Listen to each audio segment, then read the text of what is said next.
نحمده ونستعينه ونستغفره ونعوذ بالله من شرور أنفسنا ومن سيئات أعمالنا من يهده الله فلا مضل له ومن يضلله فلا هادي له ونشهد أن لا إله إلا الله وحده لا شريك له ونشهد أن سيدنا ومولانا محمدا عبده ورسوله الذي أرسله بالحق بشيرا ونذيرا وداعيا إلى الله بإذنه وسراجا منيرا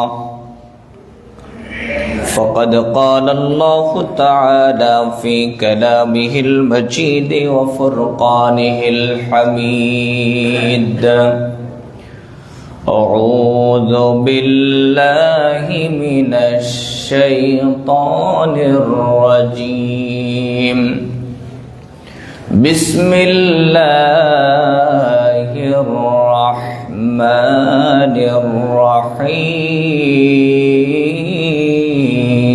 الرحيم ومن الناس من يشري نفسه ابتغاء مرضات الله والله رؤوف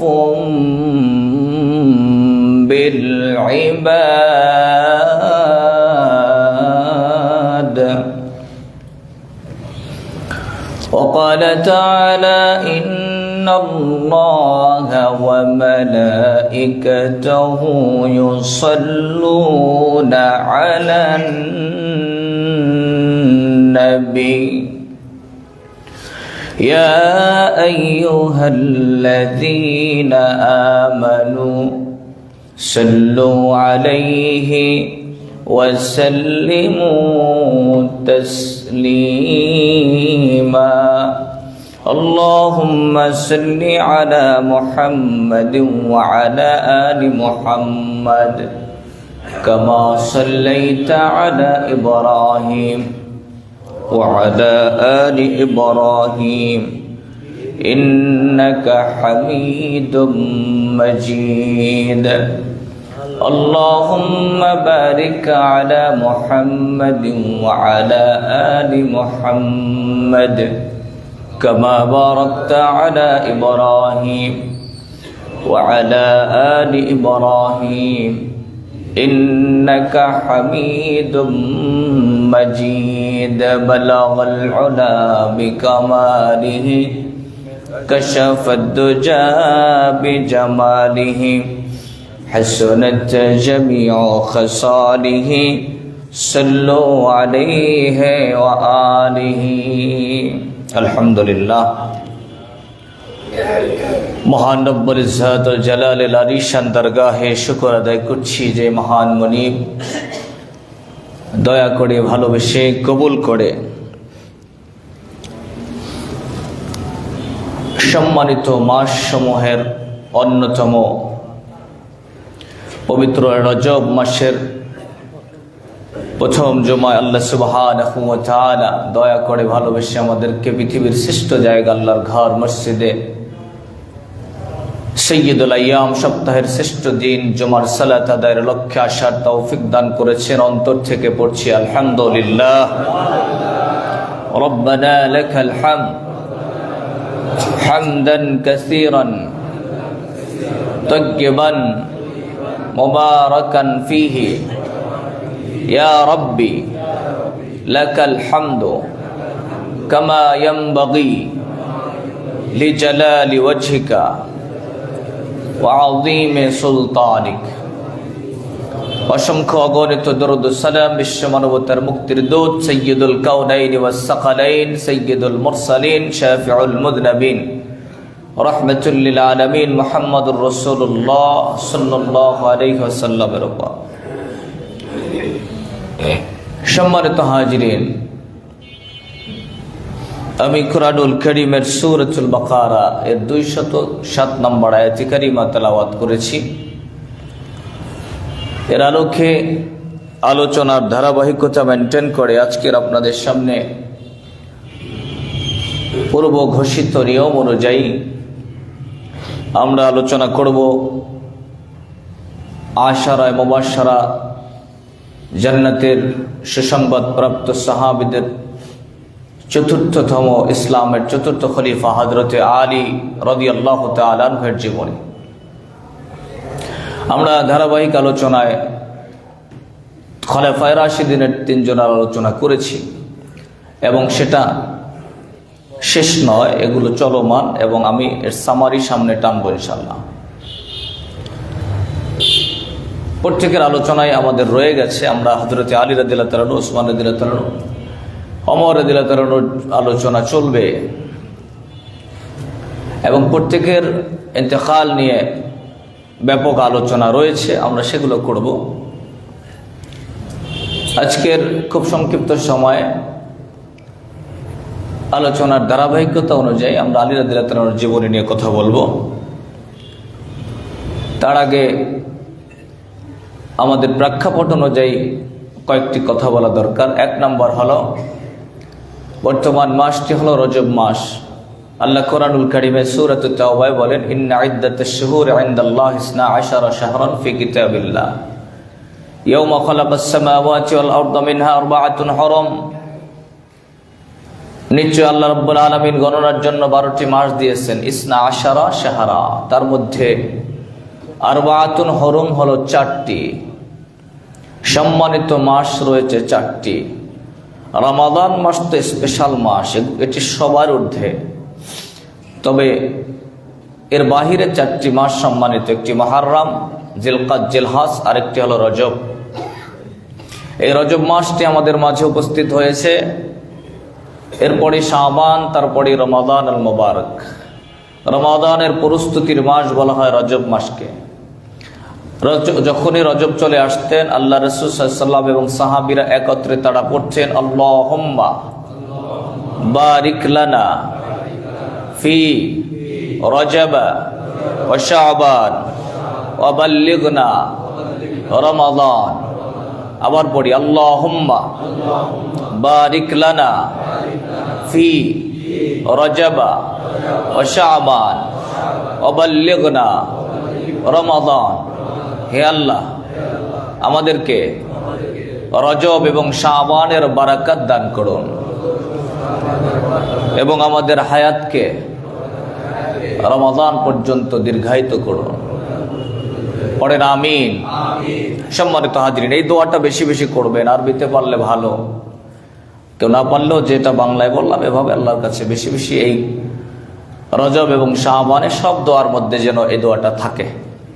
সম্মানিত হাজিরিন, এই মাসে ইবাদতের মাত্রাকে সাহাবায়ে কেরাম বাড়িয়ে দিতেন। একটু নফল ইবাদত, নফল সালাত, নফল রোজা। রাসূল বলেন, তোমরা রজবে বেশি করে রোজা রাখো এবং ছাড়ো, মাঝে মাঝে রাখতে হবে, মাঝে মাঝে ছাড়তে হবে। আল্লাহ আমাদেরকে সেই তৌফিক দান করুক, আমিন। এগুলো সম্মানিত মাস, পবিত্র মাস। এই মাসে গুনাহ থেকে বাঁচতে হবে, যুদ্ধ এগুলো নিষেধ ছিল।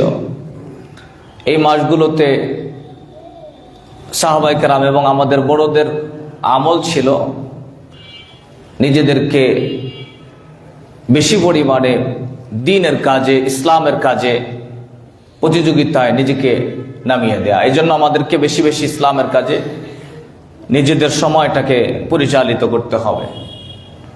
সম্মানিত হাজিরিন, হযরতে আলী রাদিয়াল্লাহু তাআলা আনহু ইসলামের চতুর্থ খলিফা। তার নাম হলো আলী ইবনে আবি তালিব ইবনে আব্দুল মুত্তালিব। তিনি আব্দুল মুত্তালিবের সন্তান, আবু তালিবের সন্তান। আলী রাদিয়াল্লাহু তাআলার দাদা আব্দুল মুত্তালিব, যিনি রাসূলুল্লাহ সাল্লাল্লাহু আলাইহি ওয়াসাল্লামের দাদা।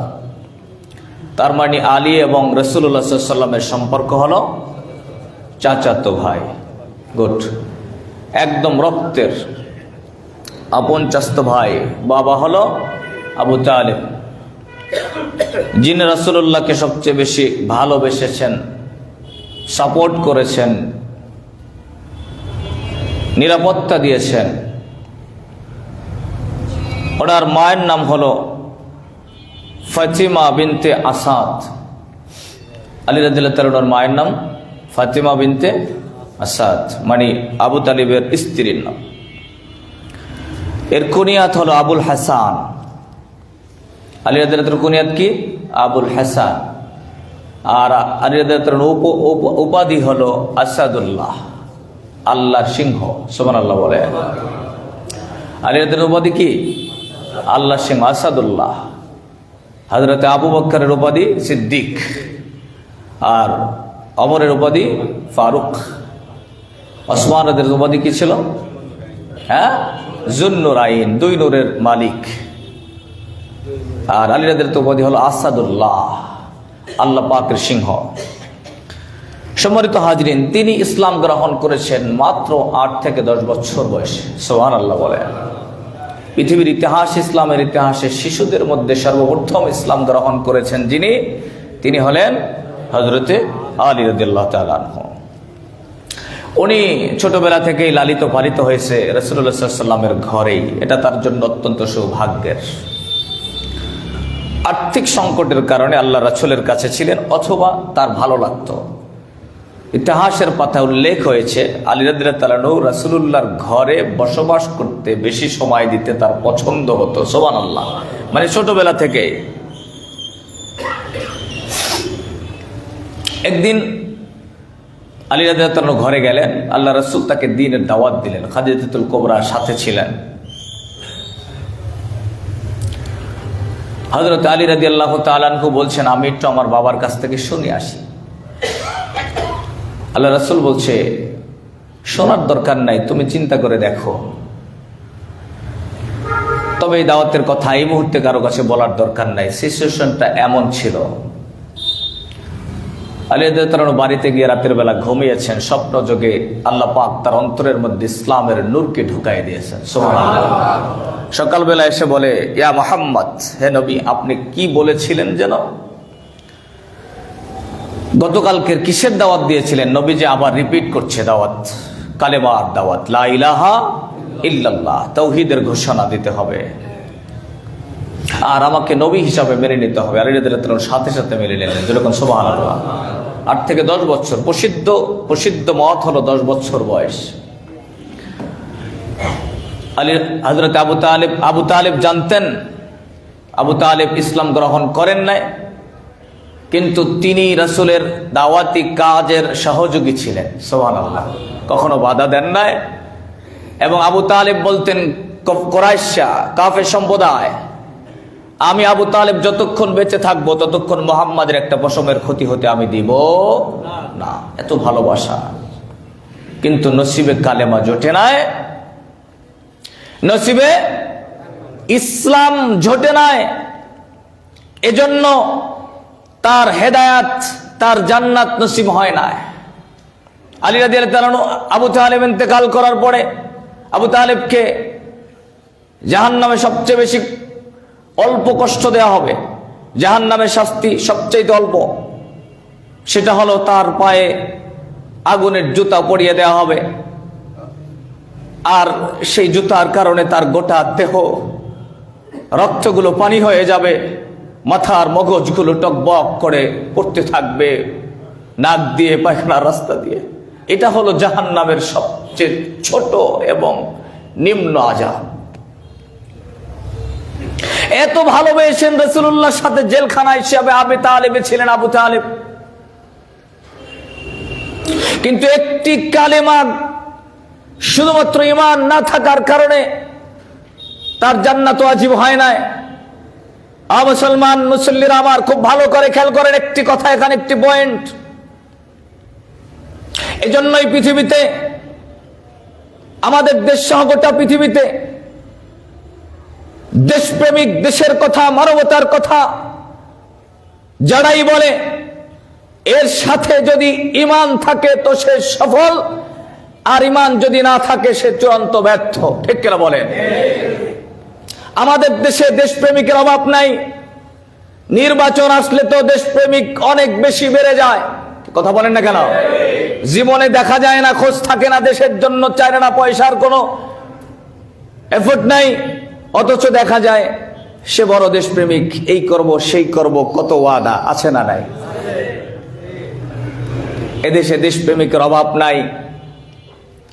যখন ভারত আধিপত্যবাদের পক্ষের সৈনিক প্রথম আলো পত্রিকা, ডেইলি স্টারকে পুড়িয়ে ফেলা হয়, ভাঙ্গা হয়, তখন এই সমস্ত দেশপ্রেমিকের মানবতা উতলাই ওঠে। কথা বলেন? দুর্ভাগ্য হলো যখন আমার দেশ পত্রিকার সম্পাদককে মারা হয়েছিল, কত ফ্যাসিস্ট আমলে সংগ্রাম পত্রিকার সম্পাদককে দাড়ি টেনে বের করে দেওয়া হয়েছিল, দিগন্ত পত্রিকা বন্ধ করে দেওয়া হয়েছিল, তখন এদের কোনো বক্তব্য ছিল? কথা ঠিক কিনা ভাই? এরা হলো, এদেরকে বলা হয় সুশীল। এরা সুশীল, এরা হলো স্বার্থন্বেষী। যাদের মধ্যে ঈমান নাই তাদের দেশপ্রেমের কোনো ভ্যালু, খুব ভালো করে বুঝবেন। যাদের মধ্যে, এই পয়েন্টটা মনে রাখবেন, ঈমান বোঝার চেষ্টা করবেন। আমার শহীদ শরীফ ওসমান হাদি বলেছিল, যেই দেশে দাসত্ব লালিত হয়, ওই দেশের লড়াই হলো ইবাদত। সুবহানাল্লাহ বলেন। আপনি ইবাদত বুঝেন না। ওসমান হাদির একটা বক্তৃতা, একটা বাক্য, যে যেই দেশে দাসত্ব মানুষ কি করে, যেই দেশে দাসত্বই হলো মানুষের কাজ, ওই দেশে লড়াই হলো ইবাদত। চমৎকার কথা। রাসূলুল্লাহর গোটা জিন্দেগিটা দেখলে, সাহাবীদের জিন্দেগি দেখলে এটা বোঝা যায়, এই লড়াই যে ইবাদত, এটা বোঝা যায়। এটা করে করে শাহাদাতের পেয়ালা পান করেছে। আমি এই পয়েন্টটা আপনাদেরকে বুঝাইতে চাই। ঈমানবিহীন অনেক দেশপ্রেমের কথা শুনতে পারবেন, কিন্তু ইসলামবিহীন, ঈমানবিহীন কোন দেশপ্রেমিককে আপনি নেতা মানলে আপনার ঈমান থাকবে না, বরং ঈমানের সাথে যদি দেশপ্রেম থাকে, মানবতা থাকে, তাহলে সে হবে স্বয়ংসম্পূর্ণ। আবু তালিবের মুহাম্মদ রাসূলুল্লাহর ভালোবাসা, এই প্রেম জান্নাতে নিতে পারে নাই, ঈমান ছিল না। এই কথা বলে ঠিক কিনা? কিন্তু ওসমান হাদির দেশপ্রেম, মানবতা এবং ঈমান সবগুলো সমন্বিত ছিল, একত্রিত ছিল। সুবহানাল্লাহ বলেন। এই জন্য জানা যায় লক্ষ লক্ষ লক্ষ লক্ষ মানুষের ঢল পড়েছে, এবং জানা যায় ও নারায়ে তাকবীর আল্লাহু আকবারের স্লোগান উচ্চারিত হয়েছে। এটা এমনিতে না, কারণ তার মধ্যে ঈমান ছিল। কি ছিল? ঈমান ছিল। ইতিহাস বলে এই দেশের সবচাইতে বড় জানাজা হয়েছে ওসমান হাদির। এর আগে প্রেসিডেন্ট জিয়াউর রহমানের সময় এরকমের একটি জানাজা ছিল, আরেকটি জানাজা হলো ওসমান হাদির জানাজা। আমি সেখানে উপস্থিত ছিলাম। আল্লাহর কসম করে বলছি, এমন একটা মানুষ ছিল না যে মানুষটার চোখে পানি ছিল না। আমি নিজের চোখে দেখেছি, এ মসজিদে বসা। এমন একটা মানুষ ছিল না যার চোখে পানি ছিল না। আমাদের দেশে জানাজা 2 মিনিট দেরি হয়ে গেলে মানুষের বিরক্তি আছে না নাই? কথা বলছে না কেন? আছে না নাই? 2 মিনিট যদি জানাজা একটু দেরি হয়ে যায়, কেউ বক্তব্য দেয়, আরে বাবা ঠেলাঠেলি, কত মন্তব্য। আর ওখানে আমি তো ঢুকেছি 10:30টায়, সকাল 10:30টায়, জানাজা হয়েছে প্রায় 2:30টায়। ন্যূনতম ক্লান্তি শ্রান্তি, কোনো বিরক্তি নাই একটা মানুষের মধ্যেও। লক্ষ লক্ষ মানুষ বসে আছে।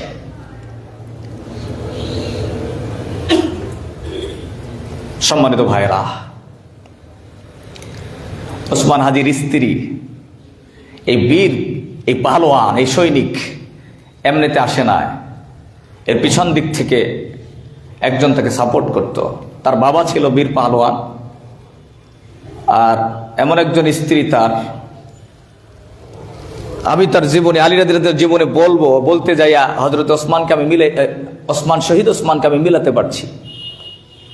এবং তার ঘরে, আলীর ঘরে ছিল ফাতেমাতুজ জোহরা, যার দেহ মোবারক কেউ কোনোদিন দেখে নাই। সুবহানাল্লাহ বলবেন না? শহীদ ওসমানের ঘরে এমন একজন স্ত্রী, বিপদের মুহূর্তে, কঠিন মুহূর্তে স্বামীকে যখন সিঙ্গাপুর থেকে মৃত্যু লাশ নিয়ে আসা হয়, লাশকে দেখতে যাওয়ার আগে সে ঘোষণা করে দিয়েছে যে কোনো সাংবাদিক, কোনো পুরুষ মানুষ যেন আমার সামনে না আসে। এজন্য হসপিটালে তাকে আলাদা পর্দা টেনে তাকে লাশের কাছে, স্বামীর লাশের কাছে নেওয়া হয়েছে।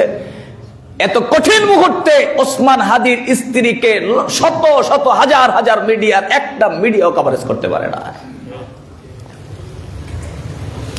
আপনি কি মনে করেন ইসলাম? কি ভাবছেন? যে সন্তানটা মাত্র 8 মাস রেখে গিয়েছে, এই সন্তানটা প্রেগন্যান্ট স্ত্রী যখন জুলাই আগস্টের ওই আন্দোলনের সময় 7 দিন স্ত্রীর সাথে ওসমানের যোগাযোগ নাই, কিন্তু স্ত্রীর কোনো অভিযোগ নাই। সুবহানাল্লাহ বলবেন না? এগুলো আমি বাস্তব কথাগুলো জেনেই বলছি। ন্যায়ের পক্ষে, ইনসাফের পক্ষে আলী যখন বাইরে লড়াই করে, ফাতেমা তখন ঘরে সাপোর্ট করে। কিন্তু ফাতেমাকে কেউ কোনোদিন দেখেই নাই। মৃত্যুর সময় জানাজা হয় রাতের বেলা, 3 জন, একজন নাই। আবু যার গেফারিকে স্বপ্নে যোগে দেখায় দেয়, বিশ্বনবী মুহাম্মদ রাসূলুল্লাহর মেয়ের জানাজায় 4 জন তো অন্তত লাগবে, তুমি গিয়ে খাটিয়ে ধরো। আল্লাহু আকবার বলেন।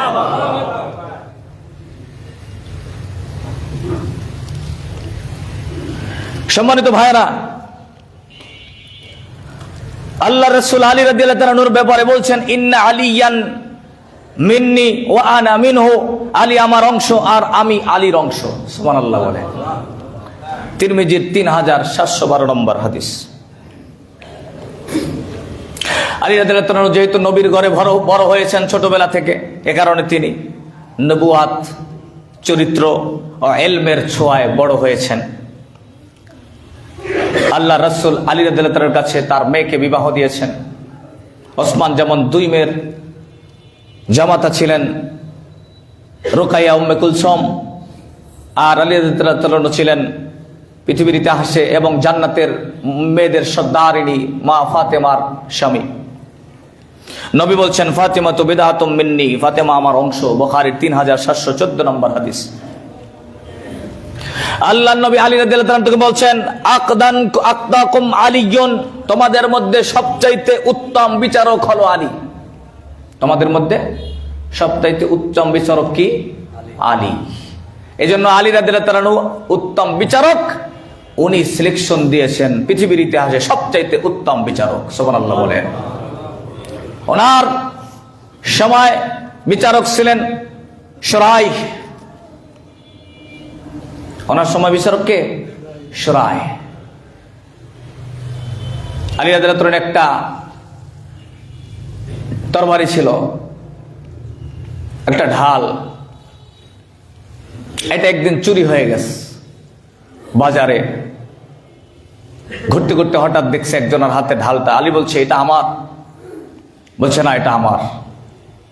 রানিং প্রেসিডেন্ট আমিরুল মুমিনিন হযরত আলী, প্রেসিডেন্ট গেছে বিচারকের কাছে বিচার নিয়ে। সুবহানাল্লাহ বলবেন না? আমাদের দেশের প্রেসিডেন্টের আবার বিচারক লাগে নাকি? কি কথা বলেন না কেন? কথা বলছেন না কেন? বিচারককে চালায় কে? আর আলী রাদিয়াল্লাহু তাআলা বিচার নিয়ে গেছে প্রেসিডেন্টের কাছে, বিচারকের কাছে। বিচারকের কাছে যায় 2 জন বিচার দিছে। আলী বলছে, এটা আমার। আর ওই ইহুদি ও বলছে, এটা আমার। বিচারক বলছে, সাক্ষী লাগবে। আলী, এটা যে আপনার। বিচারক প্রেসিডেন্টকে বলছে, এটা যে আপনার, আপনার পক্ষে সাক্ষী দেন। বলছে, আমার কোনো সাক্ষী নাই। আমার কি নাই? সাক্ষী নাই। বিচারক রায় দিয়ে দিয়েছে, তাহলে এটা ইহুদির, এটা ওনার। হযরত আলী রাদিয়াল্লাহু তাআলা রায় মেনে নিলেন। চোখ দিয়ে টপ টপ করে পানি পড়তেছেন, মনে মনে খুশি।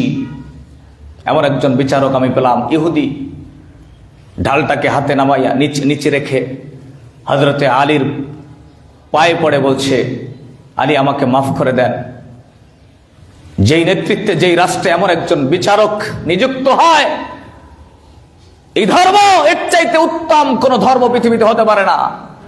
এটা আপনারই, আমি মিথ্যা বলেছি এতক্ষণ, আপনার ঢাল আপনি নিয়ে যান, আমাকে এই মুহূর্তে কালিমা পড়ায় মুসলমান বানায় দেন।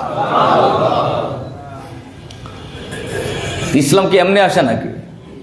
চরিত্র দিয়ে, কি কথা বলেন ঠিক কিনা? আদর্শ দিয়ে আসছে। সারা জীবন দাওয়াত দেওয়া লাগে না, নিজের আদর্শ প্রকাশ করলে একজন মানুষ ফিরে আসতে পারে, কিন্তু ওই আদর্শ আমাদের মধ্যে নাই। প্রিয় ভাইরা আমার,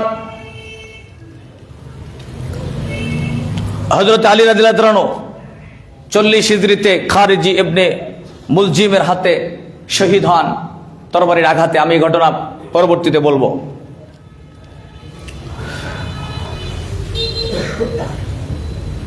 আল্লাহ রাসূল সাল্লাল্লাহু আলাইহি ওয়াসাল্লাম আলী রাদিয়াল্লাহু আনহু বলছেন, আলীর একটি বক্তব্য, লা ইউহিব্বুকা ইল্লা মুমিন ওয়ালা ইবগিদুকা ইল্লা মুনাফিক, তিরমিজির হাদিস।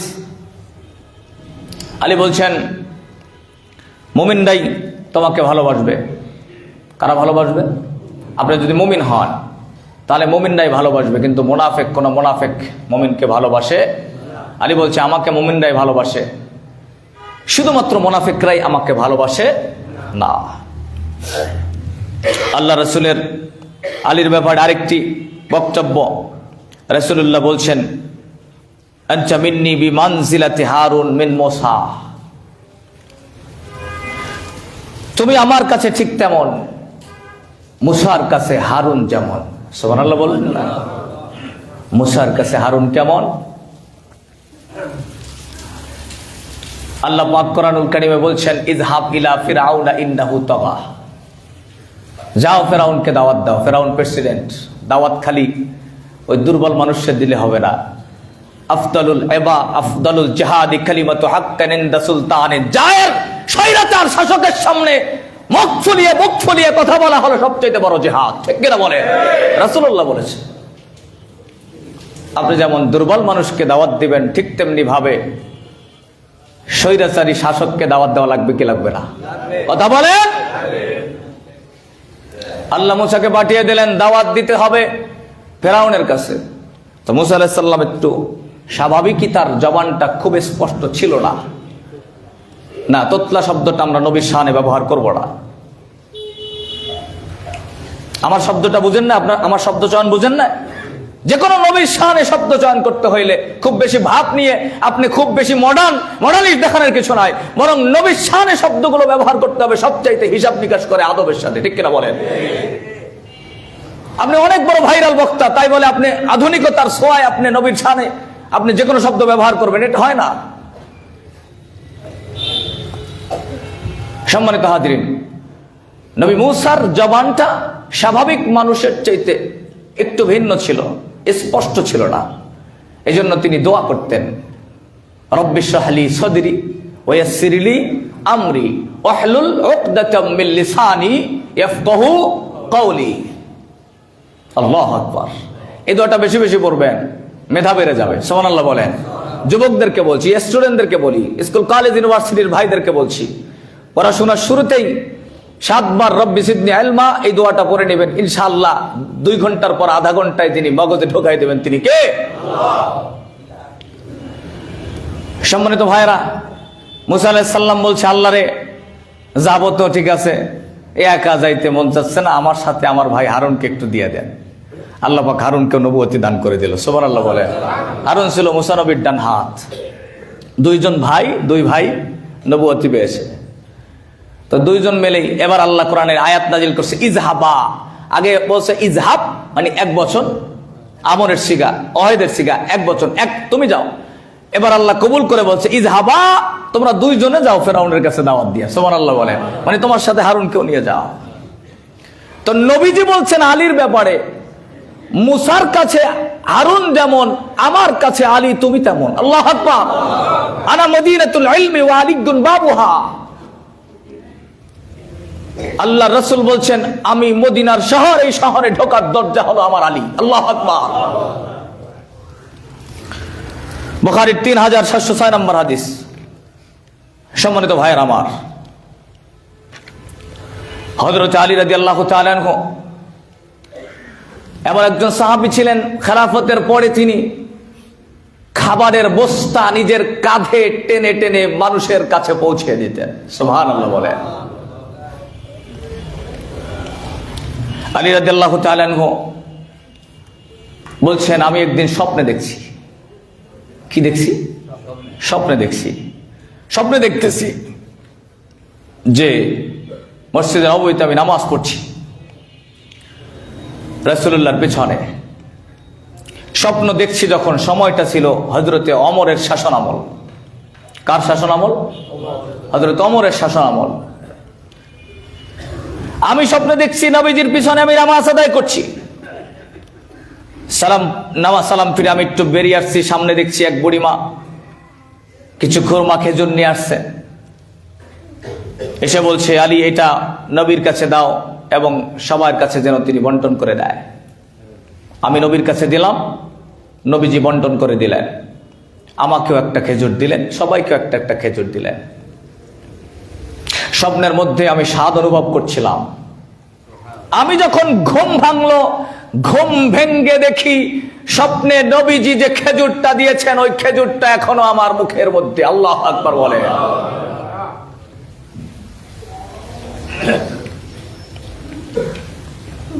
পৃথিবীর ইতিহাসে আমরা দেখেছি একজন তাবী নবীর দেশে গিয়ে নবীর রওজার পাশে মদিনাতুল মুনাওয়ারার পাশে লম্বা সময় পড়ে আছে, খাবার নাই, ক্ষুধার্ত, ক্লান্ত শ্রান্ত। নবীকে ডেকে ডেকে বলছে, নবী আপনার রওজার পাশে আসছে, আপনার দেশে আসছি, কোনো খাবার নাই। দোয়া করতে করতে কেঁদে কেঁদে ঘুমায় পড়লেন। স্বপ্ন যোগে দেখছেন নবীজি আসতেছেন, আর কাছাকাছি আসার পরে সামনে আলী রাদিয়াল্লাহু তাআলা আনহু দৌড় দিয়ে এসে বলছে, ওঠ, দেখো না নবী আসতেছে। সুবহানাল্লাহ বলবেন না? বলছে, আমি উঠে দাঁড়াইলাম, দেখলাম আমার নবী আমার কাছে। পৃথিবীর ইতিহাসে অসংখ্য মানুষ আমার নবীকে স্বপ্ন যোগে দেখেছে। যারা নবীকে দেখেছে তারা সত্যই দেখেছে। দেখছে নবীজি তাকে বলছে, কিছু রুটি দিয়ে আর একটু গোস্ত দিয়ে নবীজি তাকে মেহমানদারি করালেন। উনি বলছে, আমি স্বপ্নের মধ্যে খেলাম, আমার ঘুম ভাঙলো, আমি ঘুম ভেঙে দেখতেছি নবীজি আমার কাছে যে রুটি আর গোস্ত দিয়েছেন ওই রুটি আর গোস্তের কিছু অংশ এখনো আমার পাশে পড়ে আছে। একটু জোরে বলা যায় না সুবহানাল্লাহ? সম্মানিত ভাইরা, আলী রাদিয়াল্লাহু তাআলা বলছে, আমার ঘুম ভাঙার পরে আমি মসজিদে নববীতে চলে গেলাম। আমিরুল মুমিনিন প্রেসিডেন্ট হযরত ওমর, যিনি ইমাম, কারণ প্রেসিডেন্ট যিনি হবেন তার মধ্যে ইমামতের যোগ্যতা থাকা লাগবে। ঠিক কিনা বলেন? যিনি ইমাম হবে তিনি আবার মুসাল্লা ইমামের জায়গায় দাঁড়িয়ে নামাজও পড়তে পারবে। ঠিক কিনা? যার মধ্যে ইমামতির দায়িত্ব নাই, যোগ্যতা নাই, কোয়ালিটি নাই, সে জাতির ইমাম হতে পারে না। আপনি নিজে বানাইলেই তো জাতির ইমাম হওয়া যায় না। কি কথা বলেন? ঠিক কিনা? জাতির ইমাম হতে হলে ইমামতির কোয়ালিটি থাকবে। ঠিক কিনা বলে? কি এমন একটি শাসন ব্যবস্থা আপনারা দেখতে চান না যে শাসন ব্যবস্থায় প্রেসিডেন্ট নামাজ পড়াবে? কি কথা বলেন? ঠিক কিনা? ওই প্রেসিডেন্ট কি দুর্নীতি করতে পারবে? ওই প্রেসিডেন্ট সাদাবাজি করতে পারবে? ওই প্রেসিডেন্ট টেন্ডারবাজি করতে পারবে? আপনি যদি ঈমান থাকে আপনি ঈমানদার ছাড়া কাউকে সমর্থন করতে পারেন না। হযরতে আলী বলছে, আমি দৌড় দিলাম মসজিদে নববীতে যায় ইমামতির মুসাল্লায় প্রেসিডেন্ট হযরতে ওমর ইবনুল খাত্তাব রাদিয়াল্লাহু তাআলা আনহু। ওমর সালাম ফিরাইলেন। আমি স্বাভাবিক নামাজ পড়ে পিছনের দিকে চলে আসলাম, দেখলাম একটা বুড়িমা কিছু খুরমা খেজুর নিয়ে আসলেন ঝুড়িতে। এসে আমাকে বলছে, আলী এটা নিয়ে আমিরুল মুমিনিন হযরত ওমরের কাছে দিয়ে দাও, তিনি যেন সাহাবীদের মধ্যে এটা বন্টন করে দেয়। আমি ঠিকই খেজুরের ওই খুরমা খেজুরের আমি ঝুড়িটা নিয়ে হযরতে আমিরুল মুমিনিন ওমরের কাছে নিয়ে গেলাম এবং তাকে বললাম এটা ভাগ করে দেন সাহাবীদের মধ্যে। উনি সবার মধ্যে ভাগ করে দিলেন, সবাইকে একটা একটা খেজুর দিলেন, আমাকে একটা দিলেন।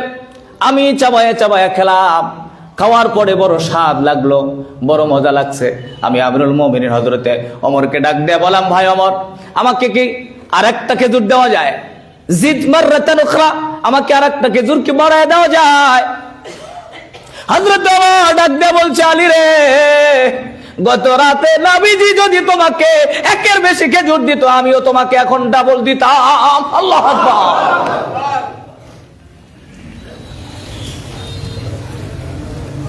আলী, গত রাতে নবীজি যদি তোমাকে একটার বেশি দিত, আমিও তোমাকে একটার বেশি দিতাম। আল্লাহ, কি কানেকশন তাদের সাথে।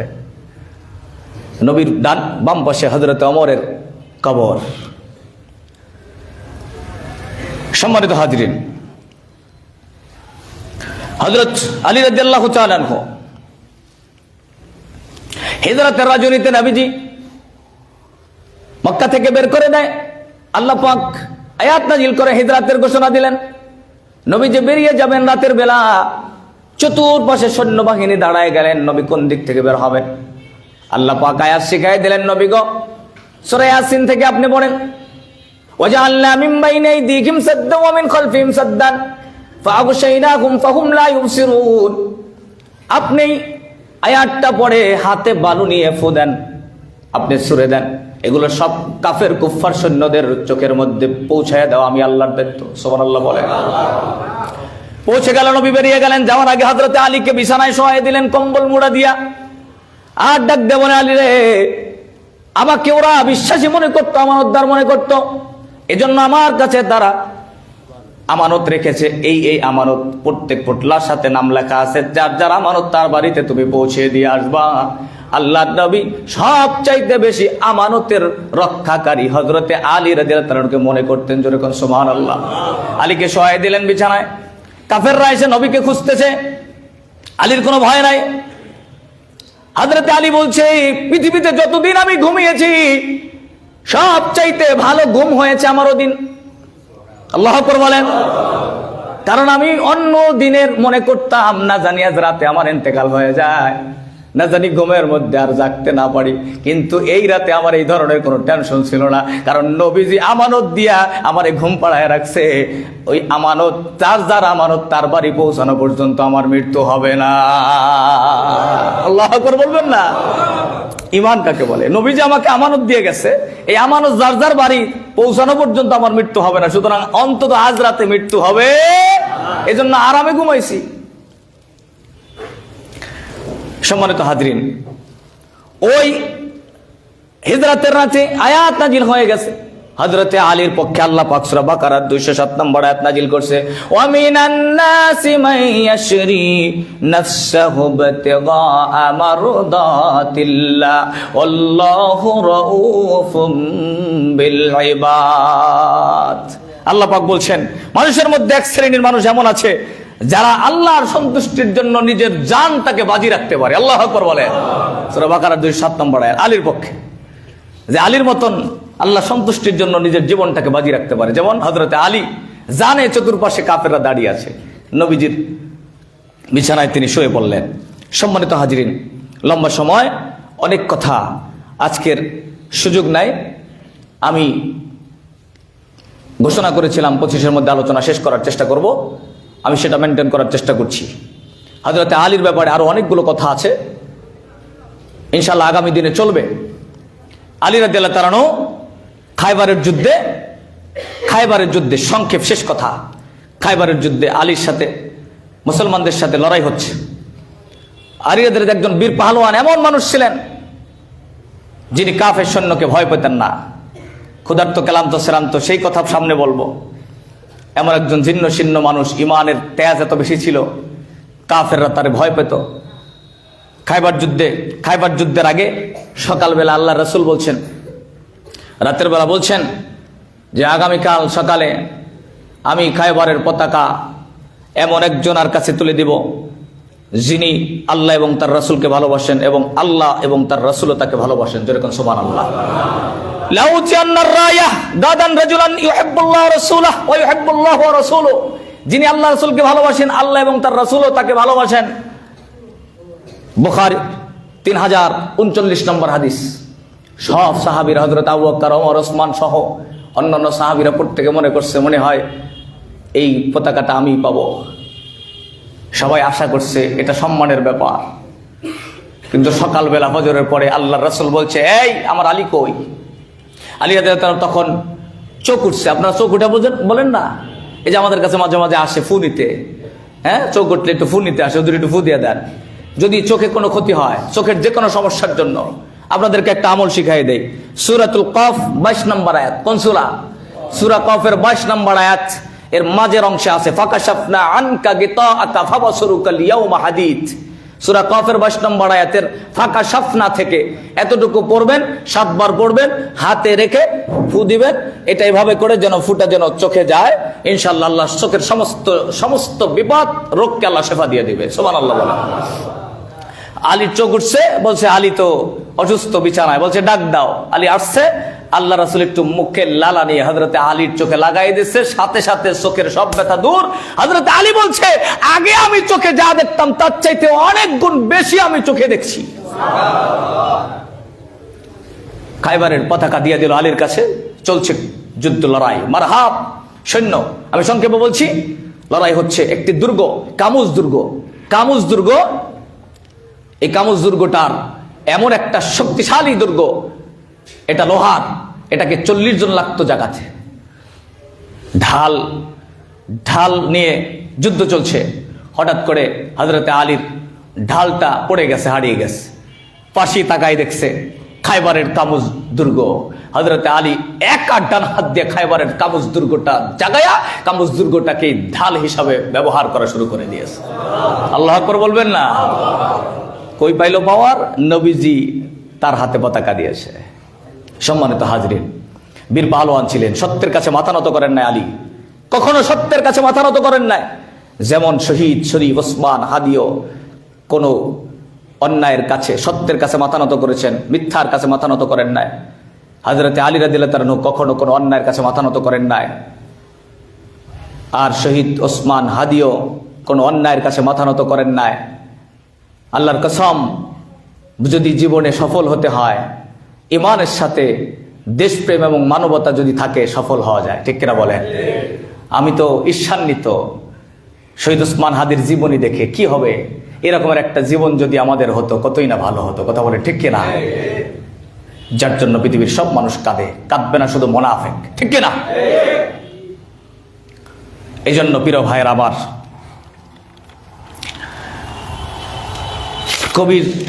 কবিতার মধ্যে ওসমান হাদির জন্য কবিতা গেয়েছেন। আমি আপনাদের কাছে সেটা বলে আজকের আলোচনা শেষ করব। হাদি সাহারার উষার বালুতে আবে জমজম পানি, হাদি আজাদির হাসান হোসেন জান্নাতি ফুলদানি, হাদি ইতিহাস বাখিয়া বাবিল মুসার হাতের লাঠি, হাদি ওমরের অর্ধজাহান মোরানো শীতল পাটি, হাদি গোলাপের মাতাল গন্ধ খোলাফায়ে রাশেদার, হাদি উত্তাল সাগরে জোয়ার আল্লাহু আকবার, আবু বকরের সিদ্দিক থেকে আলোর ঝর্ণা এনে হাদি জেগেছিল তরুণ আলীর সাহসের সুধা নিয়ে। এই যে তরুণ আলীর সাহসের সুধা, আল্লাহু আকবার বলেন।